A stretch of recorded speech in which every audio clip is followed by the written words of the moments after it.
आज हमारे across the parties, जितने भी यहाँ पे पार्टीज हैं, पॉलिटिकल पार्टीज, उन लोगों की मीटिंग हम लोगों ने रखी थी और उन लोगों का बहुत मेरे पर अलग अलग सुझाव भी आ रहे थे, मिलना भी चाह रहे थे। मैंने सोचा कि उनके रिप्रेजेंटेटिव्स, अध्यक्ष, जनरल सेक्रेटरीज जो भी यहाँ पे आ जाएं, तो एक साथ ही बहुत सारी बातों पर हम लोग डिस्कस कर पाएंगे कोविड के संबंध में। खाली कोविड की ही बात की और कुछ जो सुझाव वहाँ से लोगों के आए और बहुत ही कंजीनियल, हमारे अच्छे सुझाव भी आए, हम लोगों से, उन लोगों से वार्ता भी हुई। जिस पर चर्चा जो हुई उसका मैं जिक्र आप लोगों के सामने करना चाहता हूं। हमारे लॉकडाउन पर बात करी गई, बेड्स की व्यवस्था के बारे में बात की गई, ऑक्सीजन के बारे में बात की गई और बहुत एप्रिशिएट भी किया कि जब लास्ट टाइम कोविड एक साल पहले जब शुरुआत हुई थी तो गवर्नमेंट ऑफ इंडिया ने पूरे देश के अंदर कहा था कि जहां पे भी ऑक्सीजन प्लांट्स लगाना चाहते हैं तो हॉस्पिटल्स जो लगाना चाहते हैं वो लगाएं। और आप लोग जानते हैं कि 3 ऑक्सीजन प्लांट्स हमारे चंडीगढ़ के अंदर हॉस्पिटल्स में हम लोगों ने लगाए और उसका बहुत बड़ा लाभ हम लोगों को आज मिल रहा है। आप लोगों को ये भी जानकारी है, जिसका जिक्र सब पार्टीज ने किया, कि जब हमने शुरुआत की थी 1 साल पहले तो वेंटिलेटर्स की बहुत कमी थी, इतने वेंटिलेटर्स में नहीं थे। पूरा देश वेंटिलेटर्स चाह रहा था कि कैसे हाई फ्लो ऑक्सीजन से नेक्स्ट लेवल जो L3 के जो पेशेंट्स हैं उनको वेंटिलेटर्स की जरूरत पड़े, तो सब ने ऑर्डर्स वेंटिलेटर्स का किया और वेंटिलेटर्स को रैंप अप करने का बहुत बड़ा काम चंडीगढ़ ने किया। दवाइयों के बारे में भी जिक्र आया और रेमडेसिविर की भी चर्चा आई और आप लोग जानते हैं कि 3000 रेमडेसिविर अभी कोर्ट ने तो रिलीज कर दिया है। उसकी एक बार ड्रग फार्मेसी ने उसको हम लोगों को अगर अप्रूव कर दिया तो ये 3000 रेमडेसिविर की वायल्स हम लोगों को अवेलेबल हो जाएगी। वैक्सीनेशन का कार्य चंडीगढ़ के अंदर कुछ हेजिटेंसी हमारे पैरामेडिक्स और कुछ डॉक्टर्स जो यंग डॉक्टर्स थे उनकी तरफ से हेजिटेंसी थी, उसको भी हमने ओवरकम कर दिया है। अब बहुत सारे लोग लगा रहे हैं और नेक्स्ट फेज जो वैक्सीनेशन का 1 मई से शुरू होगा उसके लिए भी हम लोग की तैयारी की भी जानकारी और उन लोगों ने प्रश्न पूछे उसकी जानकारी भी हम लोगों ने दी। उनका सुझाव सब पार्टीज का सैनिटाइजेशन और सोसाइटीज का सहयोग का बहुत अच्छा सुझाव उन लोगों से मिला। शायद ये सुझाव सबसे बड़ा सुझाव है और हम तो चाहते हैं कि चंडीगढ़ के अंदर एक बहुत बड़ा कैंपेन आईसी का हम लोग करें, क्योंकि आप लोग जानते हैं अपन लोगों को रोज टीवी के अंदर यही ही जानकारी मिलती है। कोई भी चैनल आप खोल दें कि मास्क को अच्छी तरह से पहने, सबसे बड़ी दवाई मास्क है, सबसे बड़ा प्रिवेंशन का कारण अगर है तो मास्क है और कोविड एप्रोप्रिएट बिहेवियर। इसके लिए उन लोगों ने हम लोगों को पूरा सहयोग देने के कहा कि काउंसलर से लगाकर सब जितने भी मार्केटिंग एसोसिएशन हैं उन लोगों का भी मेरे पर हर वक्त सुझाव आते रहते हैं। पर ये एक बहुत बड़ा कैंपेन आप लोग कर सकते हैं और आज मैं आपका एक सहयोग मांगने के लिए मैंने सोचा कि ये ऑल पार्टी मीटिंग के बाद में आप लोगों से मैं विनती करूं और मेरा यही सहयोग है कि जितना कार्य आप कर सकते हैं, एक तो हम लोग एडवर्टाइजमेंट दें, हम लोग जो कुछ भी करें, पर उससे ज्यादा जो कार्य आप लोग कर सकते हैं और ये सहयोग अगर मिल जाए मास्क का, तो शायद चंडीगढ़ को खाली मास्क के कारण ही हम लोग बचा सकते हैं। दूसरी व्यवस्थाएं आप भी जानते हैं कि चंडीगढ़ के अंदर कोई कमी नहीं है। हमारे जो 3 अस्पताल हैं, पीजीआईएमआर 16 और 32, तीनों के अंदर कोई कमी नहीं है, बेड्स भी हैं, पर इतना बड़ा सर्ज पूरे हिंदुस्तान के अंदर है तो चंडीगढ़ को इंसुलेट करके तो नहीं रख सकते कि साथ चंडीगढ़ को तो आप अलग रख लो और हम लोग ये कारण अगर हम लोग कर सकते हैं तो उसके अंदर आप लोग कर सकते हैं और आप लोग बचा सकते हैं और वो मास्क कब से हो सकता है। चंडीगढ़ एक अलग ही सिटी है, पर साथ में ट्राई सिटी भी है और ट्राई सिटी का अर्थ ये है कि हम तीनों जो सिटीज हैं उनको हम लोग साथ में अगर हम लोग सहयोग, कोऑपरेशन, कोऑर्डिनेशन से अगर चलाएंगे तो उसका लाभ मिल सकेगा। विचार करें आप कि हम यहाँ पे कुछ कर लें और मोहाली और पंचकुला उल्टा कुछ कर रहा है, या वो कुछ ऐसी चीज करें और हम लोग नहीं करें, तो उसका कोई अर्थ नहीं।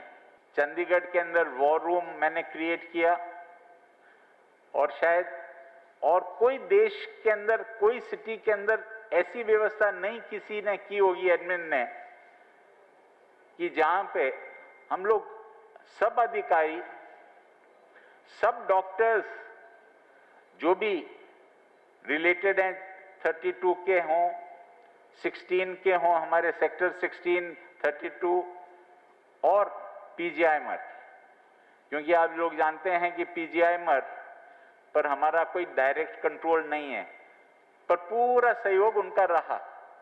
और खाली यही नहीं, मोहाली और पंचकुला भी हमारे उस वॉर रूम मीटिंग्स के अंदर आते थे। उनकी पूरी जो भी प्लानिंग स्ट्रेटेजी है हम लोगों से डिस्कस करते थे, हम भी उनके साथ में डिस्कस करते थे। कुछ भिन्न भी हो सकता था, पर ये बातें आगे वो लोग पहुंचाते थे और हम लोग इस कार्यक्रम को कि कैसे कोविड को हम लोग हराएं, डिफीट करें। पहला सर्ज में हमारी जीत हुई। हम लोग कहीं एक समय ऐसा भी था कि हम 400 तक कोविड के केस लोड हमारा पहुंच गया था, वहां से हम लोग 20 के नीचे लेके आ गए थे। ये दूसरा सर्ज ऐसा है कि हिंदुस्तान के अंदर भी 3.5 लाख केसेस आ रहे हैं और सब अपनी अपनी व्यवस्था कर रहे हैं।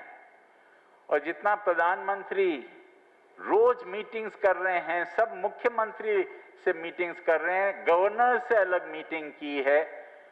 मेरे को भी, क्योंकि मैं एडमिनिस्ट्रेटर हूं, तो चीफ मिनिस्टर्स की मीटिंग में मुझे भी बुलाया गया। हम लोग सब जने सुझाव दे रहे हैं और एक एक जो समस्या है उसका हल निकाल रहे हैं। ऑक्सीजन की आए तो ऑक्सीजन का निकाला, ड्रग्स का है तो ड्रग्स का निकाला, आपके दूसरे लॉकडाउन करना नहीं करना, कैसे करना, उस पर चर्चा हुई है। बहुत ही अच्छा सुझाव है, खाली वैक्सीनेशन का ही कार्यक्रम, क्योंकि जो सरकार के जो नियम हैं उससे अलग तो मैं नहीं करूंगा, पर एक आपके लिए वैक्सीनेशन का कार्यक्रम के साथ में टेस्टिंग का भी। ठीक है सर। सो दोनों साथ में ही चलेंगे। मैं व्यवस्था करा दूंगा कि आपके प्रेस क्लब के अंदर एक बार पहले भी हमने किया था, जी, उसके लिए आपका रोडी जी, और अब मैं फिर आपको कराने के लिए बिल्कुल तैयार हूं, हम लोग करवाएंगे। जवाब देना चाहता हूं, एक समय ऐसा था कि ओपीडीज हमारे तीनों इंस्टीट्यूट्स के अंदर कमी आ गई थी, और उसका एक कारण भी था, क्योंकि ओपीडीज कम होने के लिए, क्योंकि हमारी सब टीम्स थोड़ा सा फैटीग भी आ गया। एक साल हो गए हम लोगों के जो फ्रंटलाइन वर्कर्स हैं, डॉक्टर्स हैं, एक साल के बाद तो फैटीग आता ही, और फैटीग के कारण ओपीडीज बंद हुई। मैंने ही आपने देखा होगा कि वॉर रूम के अंदर मैंने कहा कि अब आप ओपीडीज खोलो, ओपीडीज सब खुली, और शायद उसका ही कारण है कि चंडीगढ़ के अंदर, मैं 2-3 कारण बताता हूं कि चंडीगढ़ के अंदर हम लोगों के एकदम सर्च क्यों आया।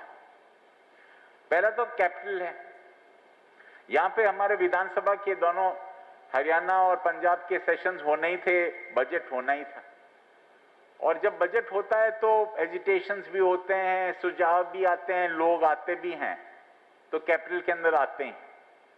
एक तो वो हुआ, हाई कोर्ट्स इतने दिन तक बंद हो गए थे, और जितने वीसीस पर वो लोग कर रहे थे, जितने भी केसेस, वो भी खोलने की जब कोशिश करने लगी तो लोग बहुत सारे, जितने इतने पेंडिंग केसेस थे, उसका भी एक कारण हो सकता है कि बहुत सारे लोग आए।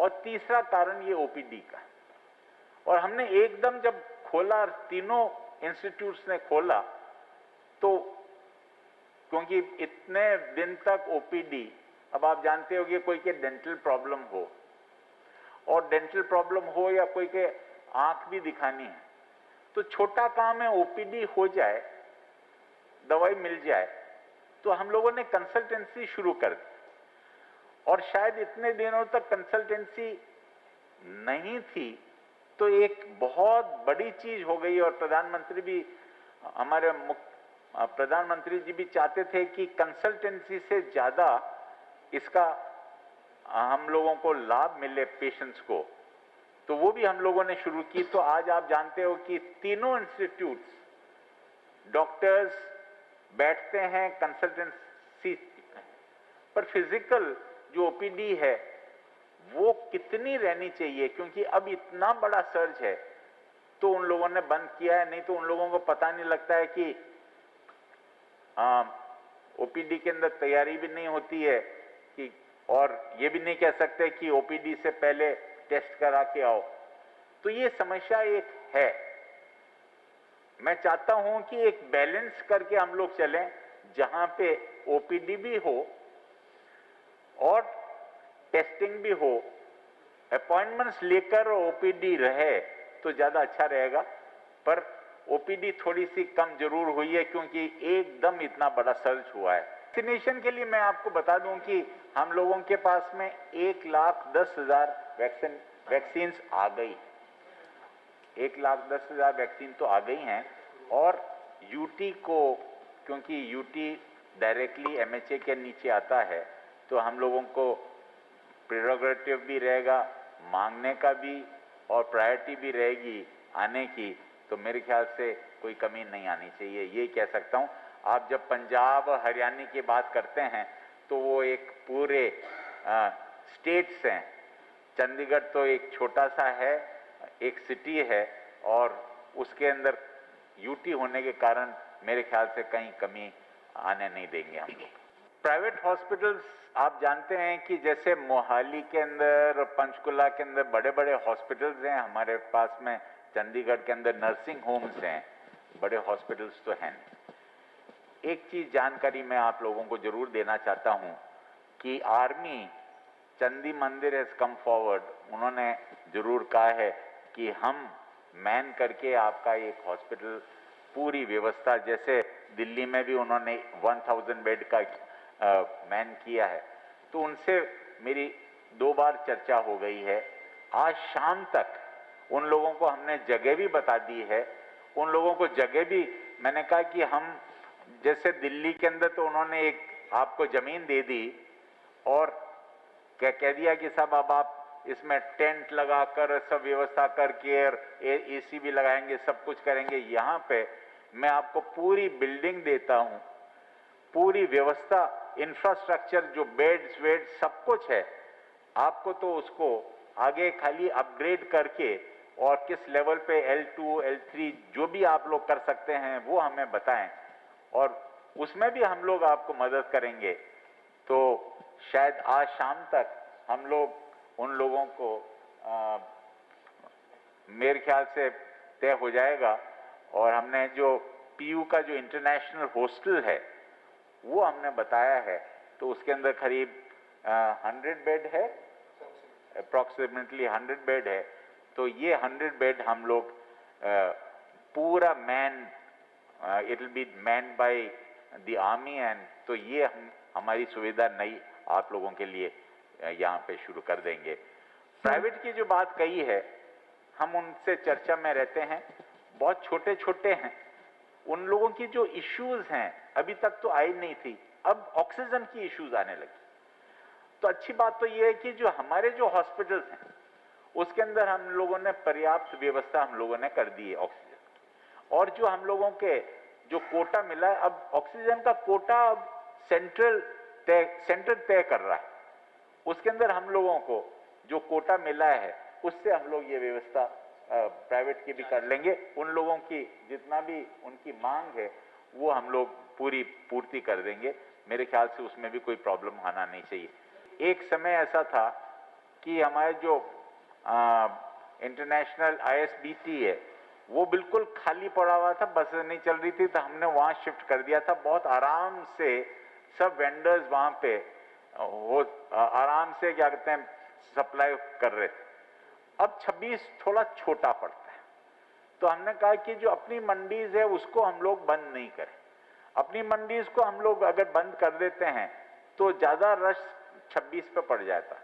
26 बहुत ज्यादा क्राउडेड हो जाता है, और जब क्राउड होता है तो फिर सोशल डिस्टेंसिंग का कराना बहुत मुश्किल है। हम लोगों को अवेयरनेस का मिला है।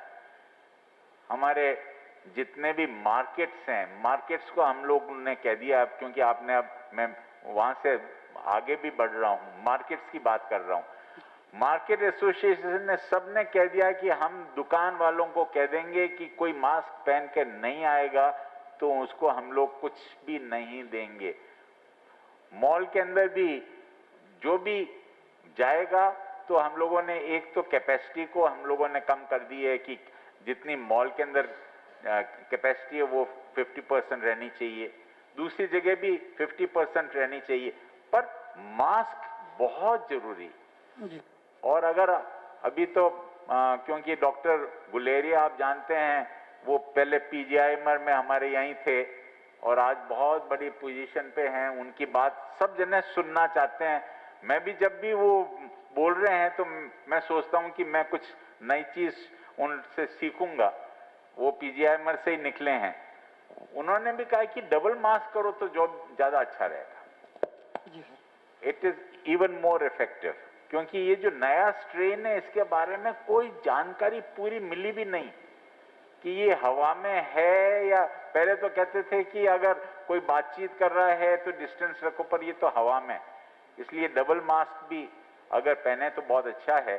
और ये जो आपके सुझाव हैं कि 26 के अंदर हम लोगों को और व्यवस्था ठीक करनी चाहिए, ये हम लोग और स्ट्रिक्ट हो जाएंगे। क्यों ट्रेसिंग नहीं हो रही है, 2-3 दिन बाद अगर हम किसी मरीज को ट्रेस करते हैं तो बहुत देर हो चुकी होती है। तो मेरा ये सुझाव है कि इसको थोड़ा सा स्ट्रेंथन किया जाए सो दैट कि ज़्यादा लोग पकड़ में आए। तो दूसरा सुझाव ये है कि आप जगह की कमी जो पड़ रही है, सेक्टर 27 में राधा स्वामी सत्संग भवन है, वहाँ 500 बेड का आपका एक अच्छा इंफ्रास्ट्रक्चर बन सकता है। तो ये मेरा सुझाव है आपको कि अगर आप चाहें तो वहाँ ही बन सकता है, वहाँ के अथॉरिटी से आप बात करें, तो ये मेरा सुझाव है आपके लिए। Thank you. Sir, Amar Ujala से ऋषुराज Singh, this way sir. Amar Ujala से ऋषुराज सिंह, मेरा सवाल है सर कि वैक्सीनेशन का जो नया फेज 1 मई से शुरू होने वाला है, क्या वो वैक्सीन 18+ को फ्री मिलेगी या उसके लिए उनको पे करना पड़ेगा? और दूसरा क्वेश्चन है कि सर जैसे जैसे पीजीआई में बेड्स कम हो रहे हैं, एडमिनिस्ट्रेशन के पास बैकअप प्लान क्या है? देखिए, अभी मैंने आपको बताया कि एक तो आर्मी से बात हो ही रही है और हम लोगों ने क्योंकि पीजीआईएमआर के अंदर हम लोग उनको चाहते हैं, हमारी जो रोज वॉर रूम मीटिंग के अंदर जो बात होती है कि आप जो L3 हैं, जिसको वेंटिलेटर, जो सीरियस 3 लेवल्स आते हैं आपके, माइल्ड, मॉडरेट, सीवियर। तो हम चाहते हैं कि ज्यादा सीवियर केसेस ही आप वहां पे पहुंचे। प्रॉब्लम क्या आ रही है कि पीजीआईएमआर खाली चंडीगढ़ का नहीं है। हम लोग भी सोचते, मैं भी यही सोचता था कि पीजीआईएमआर हमारा ही, पर पीजीआईएमआर में लद्दाख से भी लोग आते हैं, उनको भी मना नहीं कर सकते। कश्मीर, जम्मू कश्मीर से भी लोग आते हैं, उनको भी मना नहीं कर सकते। इमरजेंसी के अंदर आ जाते हैं, कोविड हो जाते हैं और सीवियर हो जाते हैं, उनको भी मना नहीं कर सकते। और मैंने भी कभी नहीं कहा कि पंजाब के लोगों को मत लो, हरियाणा के नहीं लो, उनकी व्यवस्था बहुत अच्छी है। और फिर भी क्योंकि इतनी अच्छी व्यवस्था और पीजीआईएमआर की इतनी बड़ी तारीफ है, नंबर 2 है पूरे हिंदुस्तान के अंदर, तो सोचते हैं कि वहीं पर चलो, तो कुछ प्रेशर ज्यादा है उन लोगों का। और उसके लिए हम लोग उनको भी कहते हैं कि थोड़ा और आप रैंप अप करें। उनके फैटीग भी आ गई है, डॉक्टर्स भी 1 साल से जूझ रहे हैं, तो समस्या तो है। हम दूसरी कुछ क्रिएट करें which will not be as good as PGIMER, पर हम चाह रहे हैं कि जितने भी सीवियर वहां पे पहुंचे, माइल्ड और माइल्ड घर पे ही रहें, मॉडरेट, और उनके लिए हम लोग दूसरी व्यवस्था हमारे 32 में भी है, हमारे सूद धर्मशाला भी है, हमारे धनवंतरी भी है, उनको हम लोगों ने रैंप अप कर दिया। शायद मारामारी इतनी बेड्स की दूसरे सिटीज के अंदर आपको मिलती है, चंडीगढ़ में ऐसे मारामारी नहीं है। पर अपन लोग चंडीगढ़ की चीज जो अच्छी होती है उसको अप्रिशिएट नहीं करते, और अप्रिशिएट नहीं करते और अप्रिशिएट बाहर वाले करते हैं। वो लोग क्या करते हैं, चंडीगढ़ के अंदर आकर बेड ढूंढ रहे हैं और ले रहे हैं, और हम लोग भी उनको थोड़ा सपोर्ट कर देते हैं। थोड़ा सा इसका भी ध्यान रखें, क्योंकि बहुत अच्छी व्यवस्था है। इसके अंदर देखो, कमी तो कोई भी, किसी भी, कभी भी, कोई भी निकाल देता है।